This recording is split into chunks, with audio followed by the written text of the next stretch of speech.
দেখি এটার কালার কেমন। আমার হাতে যে বোতলটা দেখছো এটা হচ্ছে ডিস্কো পান্ডা, নতুন বেরিয়েছে। এটা একটা ওয়াইন, ব্রোকোট এবং রিওর মতোই।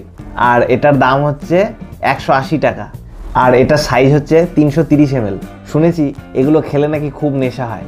তবে এই বোতলটা ব্রাউন কালারের, ভেতরে লিকুইডের কালারটা জানা যাচ্ছে না। আমি তোমাদের বোতলটা সিল কেটে দেখাচ্ছি লিকুইডটার কি কালার। 15% অ্যালকোহল থাকায় এটাতে নেশা কিন্তু খুব বেশি হয়। তোমরা একটা খাওয়ার পরেই মোটামুটি ভালোই নেশা হয়ে যাবে।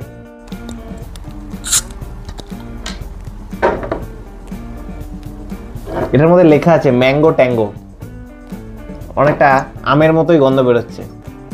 দেখি এটার কালার কেমন। হালকা কালার আছে, বোঝা যাচ্ছে না। অনেক ঢালার পরে অনেক বাবুলস তৈরি হলো।